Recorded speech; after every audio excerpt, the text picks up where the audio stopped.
उमर साहब आगे बढ़ो, उमर साहब आगे बढ़ो, उमर साहब आगे बढ़ो, जनाब उमर साहब, जनाब खालिद अजीज साहब अब्दुल साहब, जनाब उमर साहब, Jammu Kashmir National Conference, Jammu Kashmir National Conference, Omar साहब आगे बढ़ो, उमर साहब आगे बढ़ो।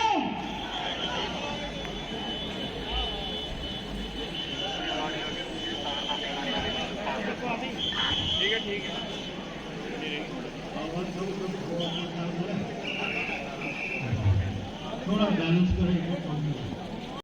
एक सेकंड जनाब उमर अब्दुल्ला साहब, उमर साहब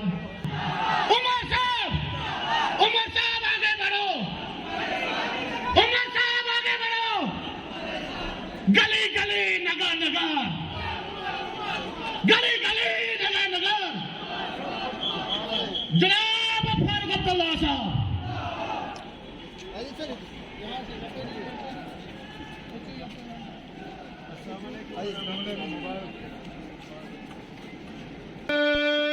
कॉन्फ्रेंस, नेशनल कॉन्फ्रेंस, जनाब उमर अब्दुल्ला साहब, जनाब उमर अब्दुल्ला साहब, जनाब डॉक्टर फारूक अब्दुल्ला साहब, शुक्रिया जज़ाकल्लाह।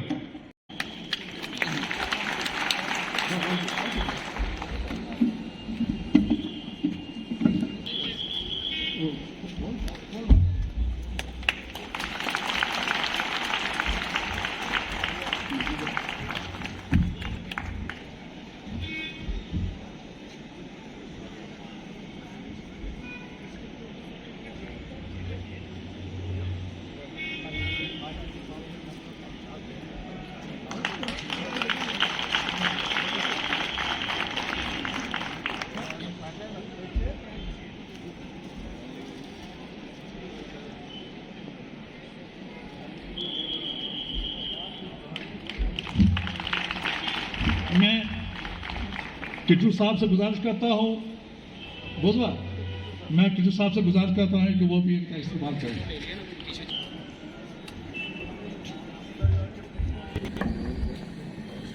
औज़ु बिल्लाहि मिनश शैतानिर रजीम, बिस्मिल्लाहिर रहमानिर रहीम। नेशनल कॉन्फ्रेंस के जनरल सेक्रेटरी जनाब अली मोहम्मद सागर साहब, हमारे जम्मू सूबे के सूबाई सदर जनाब रतन लाल गुप्ता साहब, आज के हमारे फंक्शन के मेज़बान और पोस्ट क्या है ना नया आपको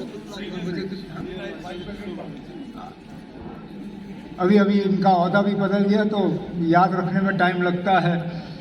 जम्मू सूबे के हमारे सीनियर नायब सदर और आज के हमारे मेज़बान जनाब खालिद नजीब सोहरवर्दी साहब,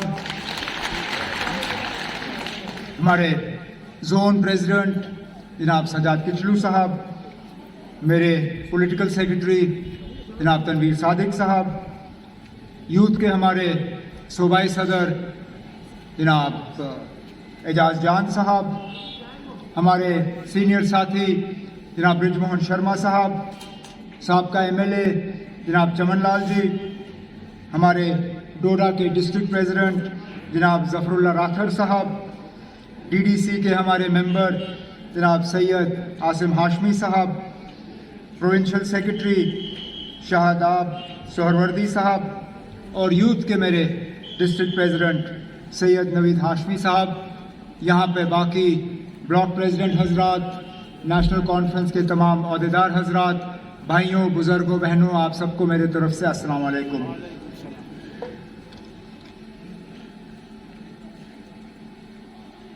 सबसे पहले तो मैं आप सबका शुक्रिया करना चाहता हूं कि आप इतनी बड़ी तादाद में नेशनल कॉन्फ्रेंस के इस प्रोग्राम में शमूलियत करने के लिए यहां जमा हुए हैं। उम्मीद नहीं थी कि इतना बड़ा प्रोग्राम होगा। मैंने सोचा कहीं हॉल में वर्करों के साथ मुलाकात होगी, ज़्यादा से ज़्यादा घर के आंगन में बैठ के बात करेंगे, लेकिन यहाँ पे बस अड्डे को इस तरह भरना, और वो भी एतवार के रोज़ जब मार्केट ज़्यादातर बंद रहता है, गाड़ियों का इतना चलना फिरना रहता नहीं है। नहीं तो अक्सर बेशतर बस अड्डे में जलसे करने का बड़ा फ़ायदा ये होता है कि लोग बस से उतर के 15-20 मिनट सुनते ही हैं, फिर आगे निकल जाते हैं। कोई खरीदार दुकान पे आता है, कहते हैं चलो ना अब यहाँ चल रहा है, लोग तो सुनते हैं, तो उसी में फिर हम फ़ोटो खींचते हैं और फिर बाहर निकालते हैं कि देखो जी कितने ज़्यादा लोग थे। लेकिन आज एतवार के रोज़ इस तरह आप लोगों का जमा होना, ये अपने आप में इसका एक मतलब है और इससे एक जवाब जाता है, क्योंकि बिलखसूस 5 अगस्त 2019 के बाद लगातार ये एक कोशिश की गई थी दुनिया को ये बताने की कि नेशनल कॉन्फ्रेंस वाले अब मर मिट गए, अब इनका अता पता आपको मिलेगा नहीं। ये कहते थे कि इन लोगों ने हुकूमतें की, हुकूमत में तंजीम का फ़ायदा हुआ, लेकिन अब क्योंकि हुकूमत नहीं है और ना हुकूमत इनको मिलने की कोई उम्मीद भी है, अब इनकी तंजीम बचेगी नहीं। हाँ, ये सही है, हुकूमत में रह के जलसा करना बहुत आसान है और हुकूमत के करीब रह के जलसा करना बहुत आसान है। आज जिन लोगों की मरकज़ में हुकूमत है, जो लोग यहाँ पिछले दरवाजे से हुकूमत कर रहे हैं, उनके लिए जलसे करना बड़ा आसान है। किसी अफसर को फ़ोन करो, ASHA worker, anganwadi worker, multipurpose worker, village level worker, daily wager, सारे जो है वो जमा हो जाते हैं। फिर SRTC को कहा जाता है ना गाड़ी भी कर दो, 2-4 फ़ोन जाते हैं ठेकेदारों को, कहा जाता है ना हमने आपको वो ठेका दिया, वैसा करो 10 गाड़ियों का इंतज़ाम कर लो, हम प्रोग्राम कर लेंगे, और जलसा भी उसमें निकल जाता है। लेकिन आज के दिन में इस तरह प्रोग्राम करना यहाँ पे, इससे न सिर्फ आपने हमें दिखाया बल्कि आपने पूरे मुल्क को दिखाया है कि जम्मू कश्मीर नेशनल कॉन्फ्रेंस कहाँ खड़ी है। हम कोई इतनी जल्दी मर मिटने वाले नहीं हैं, क्योंकि हमने अपना मिशन अभी तक पूरा नहीं किया है। हम जिस जिद्दोजहद में लगे हुए हैं, जो हमने जम्मू कश्मीर के लिए हासिल करना है,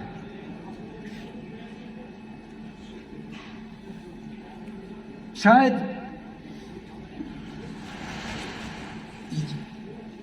ये खासकर मरकजी हुकूमत ये हमें मर मिटते हुए देखना चाहते थे, क्योंकि हम झूठ मूठ की सियासत नहीं करते, हम धोखे की सियासत नहीं करते, हम गलत चीज़ को सही नहीं कहते और सही चीज़ को गलत नहीं कहते। जो सही है वो सही है, जो गलत है वो गलत है, जो सच है उसको झूठ में तब्दील नहीं किया जा सकता, और जो झूठ है उसको जितने भी आप रंग बदल दो, जितनी बार भी आप उसको दोहराओ, उस झूठ को सच में भी तब्दील नहीं किया जा सकता। लेकिन बदकिस्मती से हमारे कुछ हुक्मरान को बार बार एक चीज़ दोहराने की आदत हो गई, इस उम्मीद के साथ कि शायद उनका झूठ जो है वो सच में तब्दील होगा।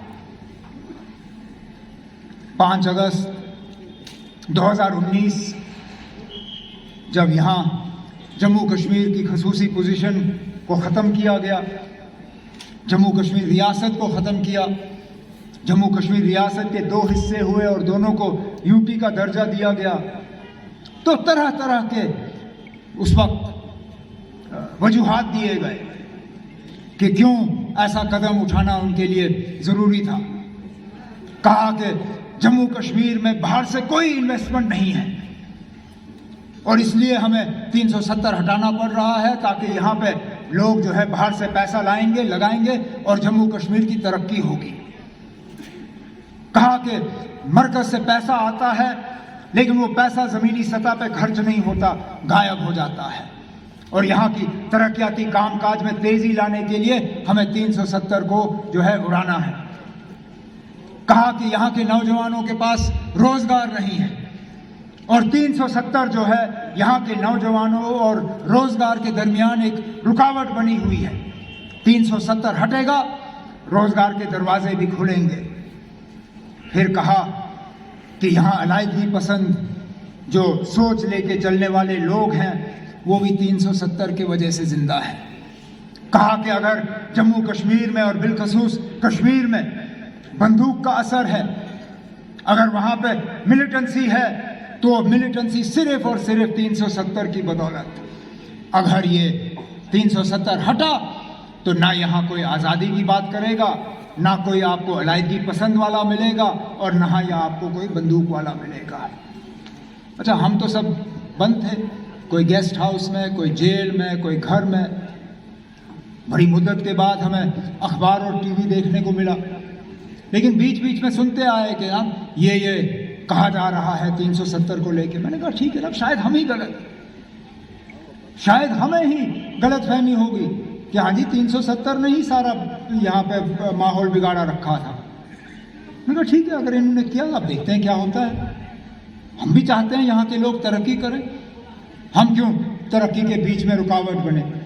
हम भी चाहते हैं कि यहाँ के नौजवानों को रोजगार मिले। अगर हमारे नारे से यहाँ के नौजवानों के रोजगार पे असर पड़े तो ठीक है, फिर इनको रोजगार मिलना चाहिए। अगर 370 की वजह से यहाँ बंदूक है तो ठीक है, फिर बंदूक भी बंद हो जाए। लेकिन आज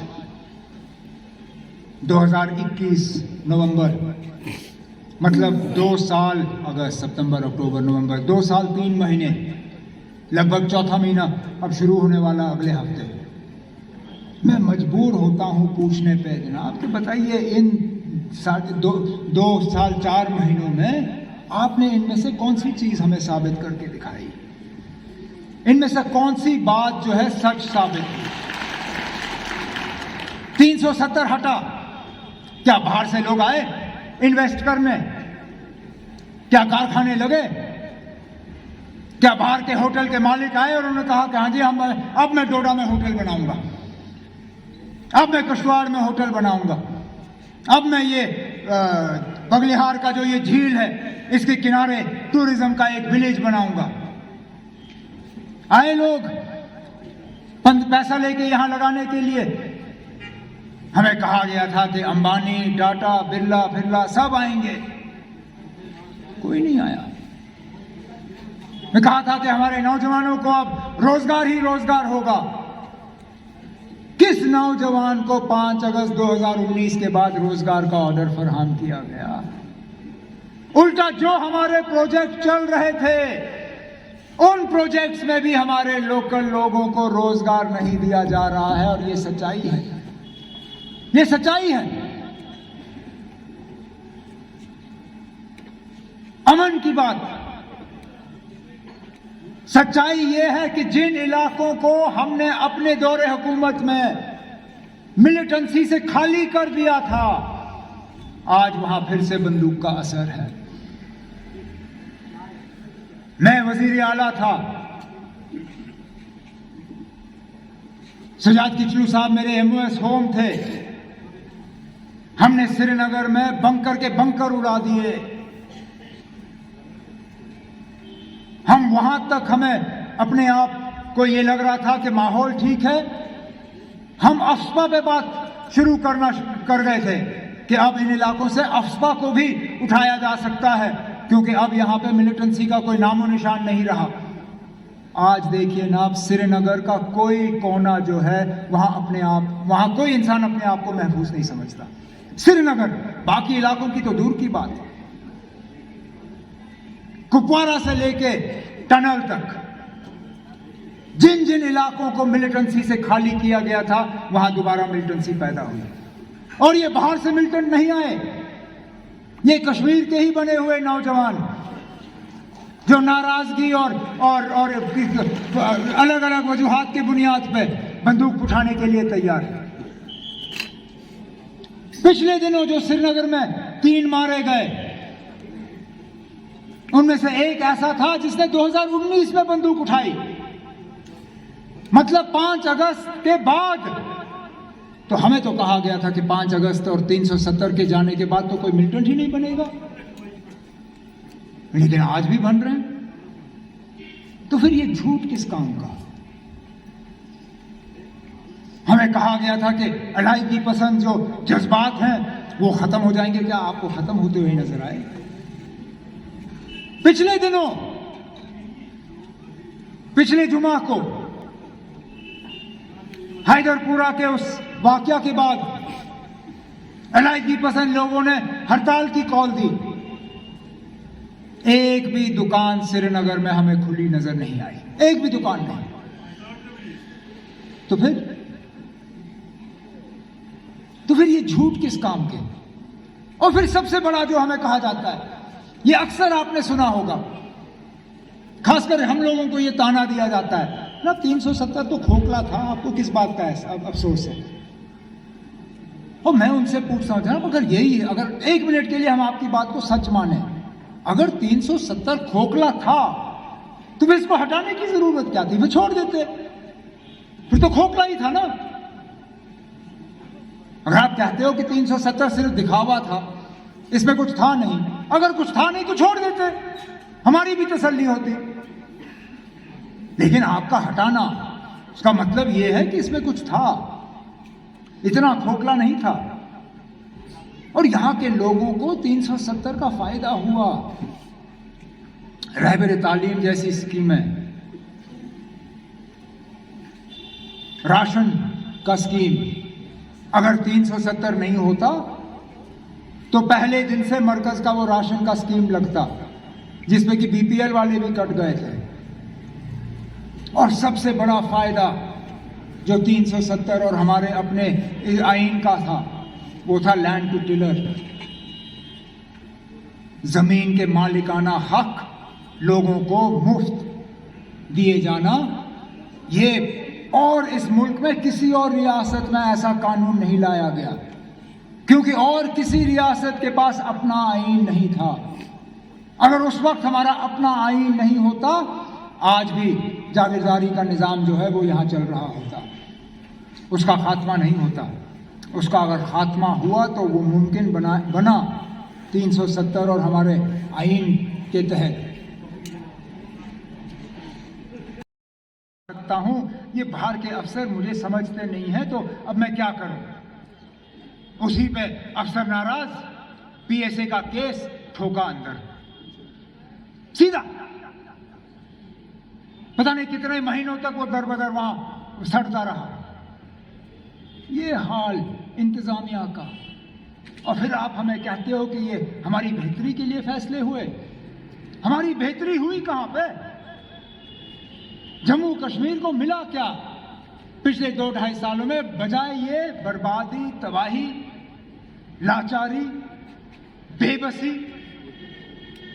नाराजगी, गुर्बत, बेकारी, बेरोजगारी और कुछ नहीं।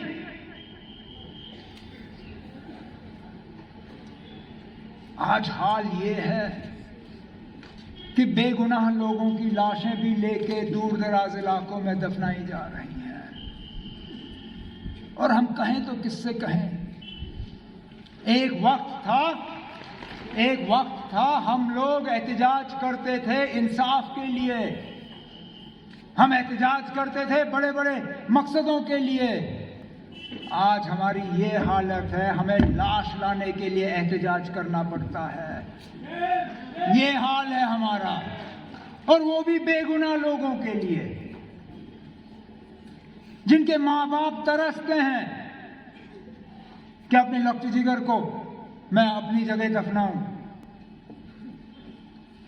कल ही मैं गूल में वहां के एक नौजवान आमिर मागरे, जो हैदरपुरा के उस एनकाउंटर में मारा गया, उनके घर गया था उनके माँ बाप से मिलने। और बाप बिल्कुल मतलब सब्र से काम ले। साजिशें ऐसी रही कि कश्मीर का वोट और खासकर चिनाब और पीर पंचाल का वोट ऐसा डिवाइड हुआ कि 5 अगस्त 2019 जो है वो मुमकिन बना। हमारी कोशिश रहनी चाहिए कि हर किसी को हम जोड़ के अपने साथ लेके चलें। और आखिर में हमें नेशनल कॉन्फ्रेंस के जो मेरे साथी यहाँ बैठे हैं, हमारा फ़र्ज़ है कि एक तो हम जमात को मजबूत करें और लोगों के बीच अपना तालमेल जो है वो बनाए रखें। बहुत ज़्यादा साजिशें ऐसी रहीं कि कश्मीर का वोट और खासकर चिनाब और पीर पंचाल का वोट ऐसा डिवाइड हुआ कि 5 अगस्त 2019 जो है वो मुमकिन बना। हमारी कोशिश रहनी चाहिए कि हर किसी को हम जोड़ के अपने साथ लेके चलें। और आखिर में हमें नेशनल कॉन्फ्रेंस के जो मेरे साथी यहाँ बैठे हैं, हमारा फ़र्ज़ है कि एक तो हम जमात को मजबूत करें और लोगों के बीच अपना तालमेल जो है वो बनाए रखें। बहुत ज़्यादा ज़रूरी